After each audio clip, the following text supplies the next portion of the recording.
So we got this article. Patrick Reed's attorney demands an on-air apology from CNN's Jake Tapper. An on-air apology. Jake Tapper and Bob Costas, and threatens with a $450 million lawsuit. Everything I say reading this article and everything that I say about Patrick Reed is in my opinion. It's a great picture. The attorney representing Patrick Reed has added yet another lawsuit to a lengthy list of recent filings against media companies and personalities. We had the Golf Channel lawsuit, threw in a few other people in there. That was ridiculous. That got dismissed. So they're done with that lawsuit. So why not throw another one against a different media company and other people who were just talking about the golf?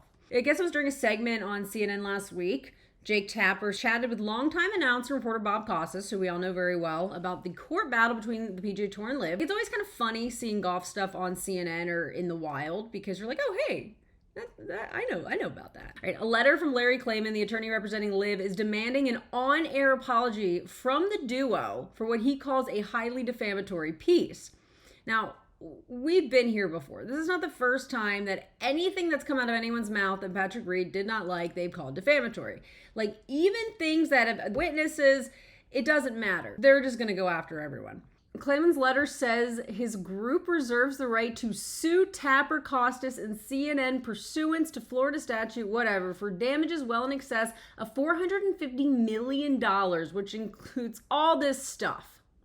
If they don't get an apology, they're just going to sue them for all this money for no reason. Klayman filed and then refiled the $750 million defamation suit against Golf Channel's Brandel Chambly, Damon Hack, Shane Bacon, as well as Golf Week columnist Eamon Lynch and its parent company, then added a $250 million lawsuit against author Shane Ryan, Hatchet Publishing, the New York Post, and Fox Sports, as well as Associated Press golf writer Doug Ferguson, the organization for whom he works.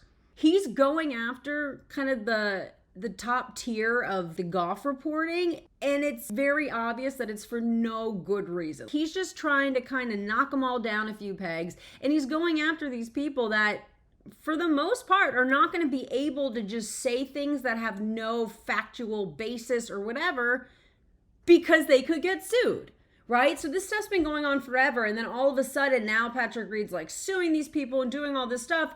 It's just stupid. It's very obvious that LIV and the Saudis are pulling the strings here and being like, hey, Patrick, let's sue these people. Let's do all this stuff, right? Let's poke the bear a little bit. And it's just kind of ridiculous because there really is no good reason for any of this. So Golf Channel lawsuit gets dismissed back in like November, right? Patrick doesn't have anyone to sue, anyone to worry about. I think his name's still on the LIV versus PGA Tour lawsuit, but like he doesn't have anyone to sue. So enter the Jake Tapper Bob Costas segment. Okay, so in civil cases, plaintiffs have to prove whether a defendant is liable, not whether the defendant is guilty. This original suit against Brandel Chambly and the Golf Channel said that the group had conspired as joint tortfeasors for and with the PGA Tour, its executives, and its commissioner, Jay Monahan, to engage in a pattern and practice of defaming Mr. Reed, misreporting information with falsity and or reckless disregard for the truth, purposely omitting pertinent key material facts to mislead the public, and actively targeting Mr. Reed since he was 23 years old to destroy his reputation, create hate in a hostile work environment. We got to break that down because the PGA Tour is one of the most protective and secretive bodies, organizations, whatever there is. There is absolutely nothing that the PGA Tour would do to make Patrick Reed look even worse. It's not good for their image, but it's also not good for their employees' image either. So just blatantly saying here, Jay Monahan and co. were saying all these terrible things about me. No, that goes against the interest of Jay Monahan's job. Okay, so new suit takes aim at Tapper and his political commentary, especially in regard to former President Trump, who was tied to a number of golf properties. So now we kind of get the real reason behind some of this, where I go, okay, this is 100% a LIV lawsuit and not just a Patrick and Justine drank a bunch of vodka. Like, this is the real reason for this lawsuit.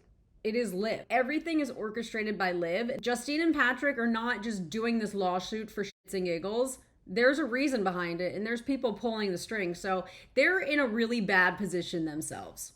But so the whole thing is kind of absolutely wild. The whole just Patrick Reed like suing people.